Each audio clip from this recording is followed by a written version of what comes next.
तो दोस्तों, आज के टॉपिक हम डिस्कस करेंगे जीएस से जितने भी रिलेटेड हमारे क्वेश्चन अभी तक एग्जाम में बन सकते हैं। और ये वीडियो आपके जो भी बच्चे कंपटीशन क्लासेस की तैयारी कर रहे हैं उनके लिए बहुत ही इंपॉर्टेंट है। तो वीडियो को ज़रा भी स्किप नहीं कीजिएगा, वीडियो को एंड तक ज़रूर देखें। तो आइए शुरू करते हैं हम कि जापान की मुद्रा। तो जापान की मुद्रा क्या है? तो आप सभी को पता है कि जापान की मुद्रा जो है वो क्या है, येन है। येन जापान की मुद्रा क्या है, येन। अब इसके साथ साथ मैं बात करूँ पाउंड। पाउंड कहाँ की मुद्रा है? तो जो दक्षिण सूडान है वहाँ की मुद्रा क्या है, पाउंड। उसकी राजधानी क्या है, लेबनान। उसके बाद में सेकेल कहाँ की है, इजराइल की। सेकेल कहाँ की मुद्रा है, इजराइल की। और डॉलर कहाँ की है, कनाडा की भी है और तुम्हारी की अमेरिका की भी है, कई जगह की कहाँ है, डॉलर है। उसके बाद में नेक्स्ट क्वेश्चन की बात करूँगा आपके सामने नेक्स्ट क्वेश्चन है कि निम्न में से कौन सुमेलित है। मतलब आपको सुमेलित करना है, मतलब कि देख, एक तरफ आपके तिथि दे रखी है, दूसरी तरफ दिवस दे रखी है, तो इसके बारे में आपको डिस्कस करना है। तो ये कह रहा है कि 1 जनवरी को कौन सा दिवस मनाया था। आप सभी को पता है कि आर्मी जो मेडिकल कोर है उसकी स्थापना हुई थी कब, 1 जनवरी को। तो पहले का ए हो जाएगा। दूसरा है 9 जनवरी को बनता है प्रवासी भारतीय दिवस। तीसरा क्या था, हमने 12 जनवरी को राष्ट्रीय युवा दिवस मनाया था, आप सभी को पता है। 15 जनवरी को मनाया था थल सेना दिवस। तो पहले का ए का पहला, तो A B C D line से लगेगा, तो option A is the correct answer हो जाएगा। और उसके साथ साथ अगर मैं बात करूँ, 23 जनवरी को पराक्रम दिवस मनाया जाता है सुभाष चंद्र बोस की जयंती पर। उसके अंदर शहीद दिवस कब मनाया जाता है, या सर्वोदय दिवस या शहीद दिवस 23 जनवरी को मनाया था। कब, 23 जनवरी को पराक्रम दिवस मनाया जाता है सुभाष चंद्र बोस की जयंती पर। आगे नेक्स्ट क्वेश्चन की बात करें हम, बड़ा इमामबाड़ा कहाँ स्थित है। आप सभी को पता है जो बड़ा इमामबाड़ा है तुम्हारा कहाँ पर है, लखनऊ में है। लखनऊ में स्थित है बड़ा इमामबाड़ा। उसके साथ साथ आसफ उद्दौला जो थे उन्होंने 1784 ईस्वी में बड़ा इमामबाड़ा की स्थापना करी थी। कहाँ पर, लखनऊ में। तो इसका आंसर क्या होगा, option B is the correct answer, Lucknow. आगे नेक्स्ट क्वेश्चन की बात करूँगा आपके सामने, नार्वेस्टर क्या है। अब देखो नार्वेस्टर आप सभी को बताया, नार्वेस्टर जैसे कि आपका जो उत्तरी जो गोलार्ध है उसको अगर मैं देखूँ, अगर हम बीच में से उसे एक कर्क रेखा काट देते हैं जिसको भूमध्य रेखा भी कहते हैं, तो ऊपर की तरफ जाए तो नॉर्थ में और नीचे की तरफ क्या है, साउथ है। तो एक उत्तरी गोलार्ध होता है, एक दक्षिणी गोलार्ध होता है, दो हिस्सों में कट जाता है। बीच में से जो रेखा निकल के आती है उसको भूमध्य रेखा या जीरो अक्षांश रेखा कहते हैं। उसके साथ ये बैसाखी के काल में हुआ था 15 मई से। जो नावेस्टर काल होता है वो बैसाखी के काल में होता है, 15 अप्रैल से 15 मई तक चलता है ये। अगर इसकी बात करूँ तो नावेस्टर क्या है, देखो नावेस्टर है तुम्हारा स्थानीय वर्षा युक्त तूफान। जो स्थानीय जगह जो वर्षा युक्त जो तूफान आते हैं उनको ही क्या कहते हैं, नावेस्टर कहते हैं। तो option D is the correct answer हो जाएगा। तो आपका इस सवाल का आंसर क्या होगा, ऑप्शन डी। आगे नेक्स्ट क्वेश्चन की बात करूँ आपके सामने, भारत में साहित्य के क्षेत्र में श्रेष्ठ प्रदर्शन के लिए निम्नलिखित में से कौन सा पुरस्कार प्रदान किया गया था। जो तुम्हारा भारत में जो साहित्य क्षेत्र है उसमें श्रेष्ठ प्रदर्शन के लिए निम्न में से कौन सा पुरस्कार दिया जाता है। तो देखो अर्जुन जो पुरस्कार है, पहला ऑप्शन है अर्जुन पुरस्कार। अर्जुन पुरस्कार नहीं दिया जाता है, ये खेल के क्षेत्र में दिया जाता है। जो लोग खेल के क्षेत्र में उत्कृष्ट प्रदर्शन करते हैं उन्हें ये हर 4 वर्ष के बाद होता है, प्रदान किया जाता है अर्जुन पुरस्कार। उसके बाद में भारतीय ज्ञानपीठ पुरस्कार। तो जो साहित्य के क्षेत्र में श्रेष्ठ प्रदर्शन दिखाने वाले लोग हैं उनके लिए भारतीय ज्ञानपीठ पुरस्कार दिया जाता है। तो option B is the correct answer. अब बात करते हैं हम शांति स्वरूप भटनागर पुरस्कार की। उसके बाद में है तुम्हारा द्रोणाचार्य पुरस्कार। द्रोणाचार्य जो पुरस्कार है ये तुम्हारा किसके लिए दिया जाता है, जो कोच होते हैं खेल के उस समय जो प्रदर्शन दिखाने वाले जो कोच होते हैं उन लोगों को दिया जाता है द्रोणाचार्य पुरस्कार। आगे नेक्स्ट क्वेश्चन की बात करूँगा आपके सामने, निम्नलिखित में से कौन सा एक कोमोरोन द्वीप का वह प्रकर है जो हिंद महासागर में उत्तरी मेडागास्कर और अफ्रीकी तट के बीच है। तो आप सभी को पता है जो तुम्हारी ज्वालामुखियाँ होती हैं, ज्वालामुखियाँ वो कहाँ पर होती हैं, तुम्हारी हिंद महासागर में और उत्तरी जो मेडागास्कर है उसी के बीच में पाई जाती हैं तुम्हारी क्या, ज्वालामुखियाँ। तो option B A is the correct answer हो जाएगा। क्या हो जाएगा, option A is the correct answer. उसके साथ साथ जो इक्वाडोर है, इक्वाडोर में तुम्हारा कोटोफैक्सी जो ज्वालामुखी है वो कहाँ पाई जाती है, इक्वाडोर में पाई जाती है। कहाँ, ये तुम्हारी जो कोटोवास्का जो ज्वालामुखी है कहाँ पाई जाती है, इक्वाडोर में। इसका बाद माउंट मैपकन ज्वालामुखी जो अफ्रीका में पाई जाती है। माउंट कैमकन जो ज्वालामुखी कहाँ पाई जाती है, अफ्रीका में पाई जाती है। तो इसका आंसर क्या हो जाएगा तुम्हारा, option A is the correct answer, ज्वालामुखी। आगे नेक्स्ट क्वेश्चन की बात करें आपके सामने, एशियन विकास बैंक का मुख्यालय कहाँ है। तो आप सभी को पता है जो एशियन विकास बैंक है, ADP, एशियन विकास बैंक, इसका मुख्यालय कहाँ है, मनीला में है। कहाँ पर है, मनीला। इसकी स्थापना कब हुई थी, 1945 ईस्वी में हुई थी। कब हुई थी, एशियाई विकास बैंक की स्थापना 1945 में। क्या मुख्यालय कहाँ है, मनीला। आगे नेक्स्ट क्वेश्चन की बात करूँ, दिलवाड़ा का जैन मंदिर निम्न में से कहाँ पर स्थित है। आप सभी को बताया दिलवाड़ा जो जैन मंदिर है कहाँ पर है, माउंट आबू। अब देखो माउंट आबू कहाँ पड़ता है, राजस्थान में। कहाँ पड़ता है, राजस्थान में। तो माउंट आबू कहाँ पर है? राजस्थान में। दिलवाड़ा का जैन मंदिर की बात करें तो इसका ऑप्शन हो जाएगा option D is the correct answer. आगे नेक्स्ट क्वेश्चन की बात करूँ आपके सामने। यूएस ओपन टेनिस टूर्नामेंट का स्थल फिल्सिंग मेडोस कोरोना पार्क कौन से नगर में स्थित है? तो इसका जो है न्यूयॉर्क, और न्यूयॉर्क को क्या जाता है? सपनों का शहर, सपनों के शहर के नाम से क्या जाता है? न्यूयॉर्क। कहाँ पर है? अमेरिका में स्थित है। और यहीं पे क्या है तुम्हारा? यूएनओ का मुख्यालय स्थित है। कहाँ पर? न्यूयॉर्क में कहाँ स्थित तुम्हारा? यूएनओ का मुख्यालय, यूएनओ का मुख्यालय है कहाँ पर? कब हुई थी स्थापना? 24 अक्टूबर। कब हुई थी? 24 अक्टूबर 1945 ईस्वी को हुई थी। यूएनओ की स्थापना हुई थी 24 अक्टूबर 1945 को। कहाँ पर है? न्यूयॉर्क में इसका मुख्यालय स्थित है। आगे नेक्स्ट क्वेश्चन की बात करें आपके सामने। पैन कार्ड कुल कितने अक्षरों और संख्याओं से बना होता है? आप सभी को पता है जो पैन कार्ड होता है, पैन कार्ड में कितने अक्षर होते हैं? तो टोटल आपने नहीं पता होगा तो आज पता चल जाएगी। टोटल 10 अक्षर होते हैं पैन कार्ड में। कितने अक्षर होते हैं? 10 अक्षर होते हैं पैन कार्ड में, चाहे तो आप गिन सकते हैं। तो option B is the correct answer. आगे नेक्स्ट क्वेश्चन की बात करूँ। कंप्यूटर विज्ञान में 1 किलोवाट का मान कितना होता है? तो आप सभी को पता है 1 किलोबाइट, जो 1 किलोबाइट होता है उसका मान कितना होता है? 1024 बाइट होता है। कितना होता है? 1024 बाइट। देखो 8 बिट बराबर होता है 1 बाइट, और 1024 बाइट बराबर होता है 1 KB, और 1024 KB बराबर होता है 1 MB, और 1024 MB बराबर होता है 1 GB, और 1024 GB बराबर होता है 1 TB। तो इस तरीके से ये पूछता है कि कंप्यूटर विज्ञान में 1 किलोबाइट का मान कितना होता है? तो कितना होता है? 1024 बाइट होता है। समझ में आ गई? आगे नेक्स्ट क्वेश्चन की बात करूँगा आपके सामने। निम्नलिखित युगों में से कौन सा एक सही सुमेलित नहीं है?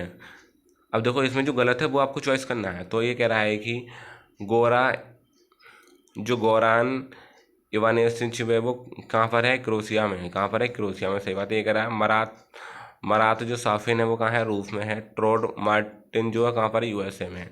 तो मार्क फिलिपोन्सिस कहाँ पर है? स्विट्जरलैंड में नहीं है। कहाँ पर है? ये ऑस्ट्रेलिया में है। जो मार्क फिलिपोन्सिस कहाँ पर है? स्विट्जरलैंड नहीं, ऑस्ट्रेलिया। तो option B is the correct answer है। अगर यही गलत है बाकी सब ठीक है। आगे नेक्स्ट क्वेश्चन की बात करूँगा आपके सामने। मनिका बत्रा का संबंध किससे खेलता है? तो आप सभी को पता है जो मनिका बत्रा हैं वो टेबल टेनिस से हैं। किस तरह हैं? टेबल टेनिस से। तो मनिका बत्रा किससे हैं? Table tennis. तो option A is the correct answer.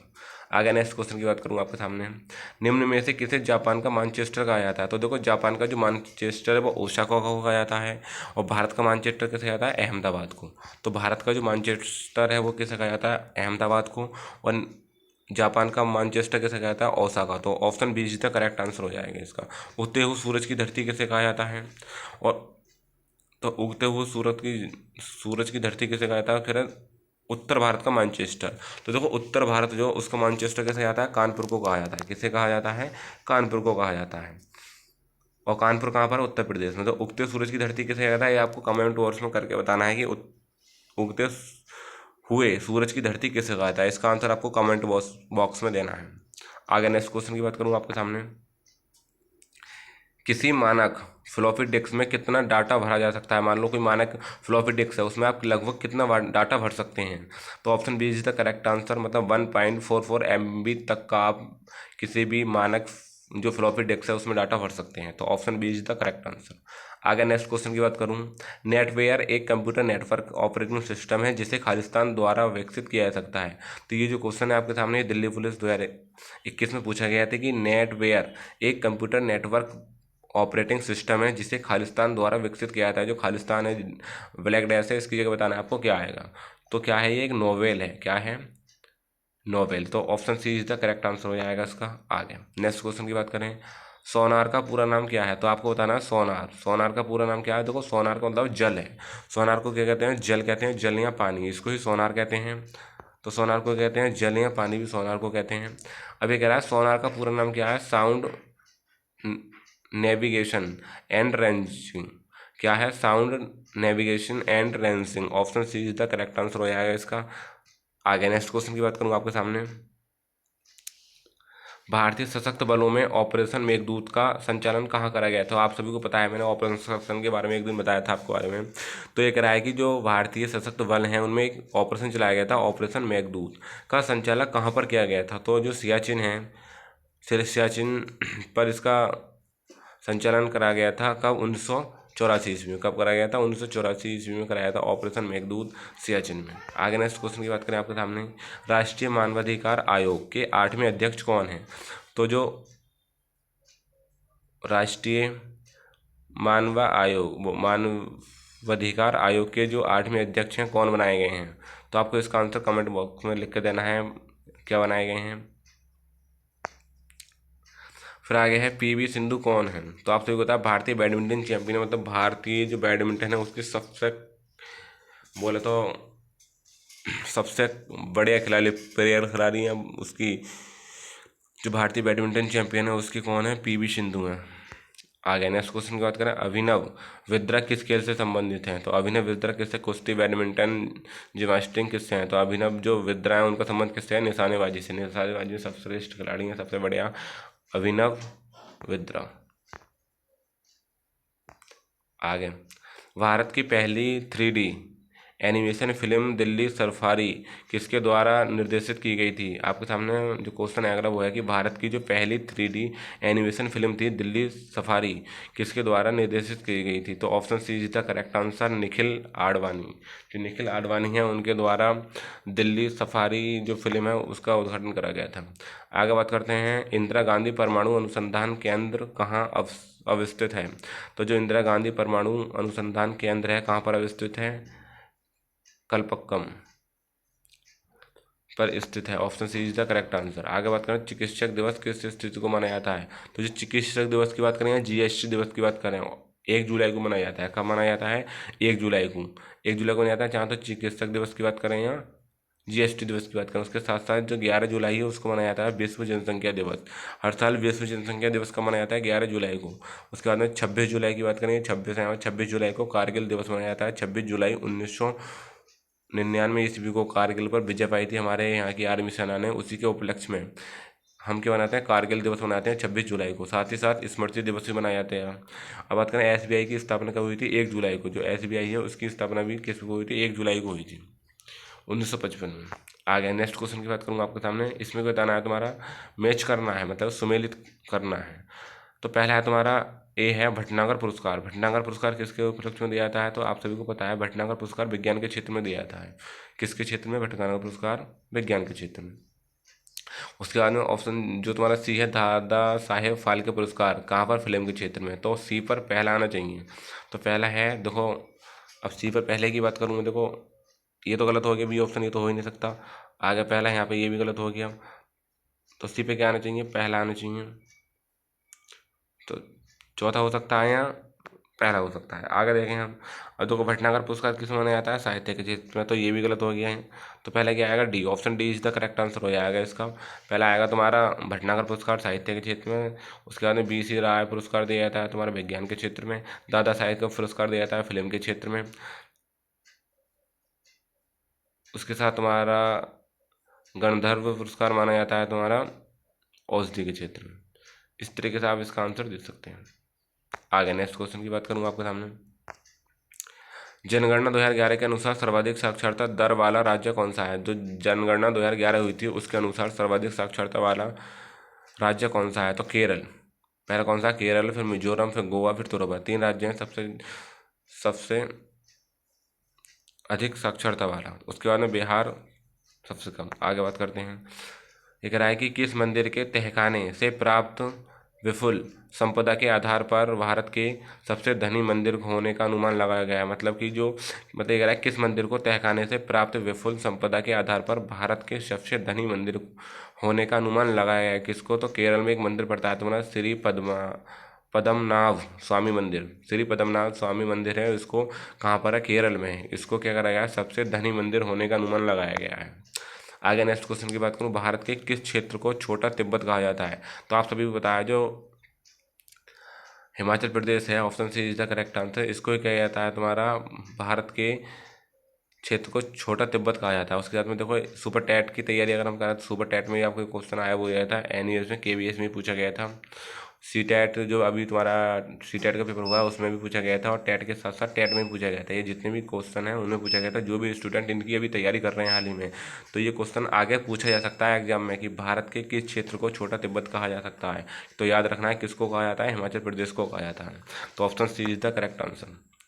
आगे बात करें पोस्ट ऑफिस के लेखक कौन है। तो आप सभी को पता है जो पोस्ट ऑफिस जो पुस्तक है उसके लेखक कौन है, रविंद्रनाथ टैगोर। कौन है, Rabindranath Tagore. Option A is the correct answer.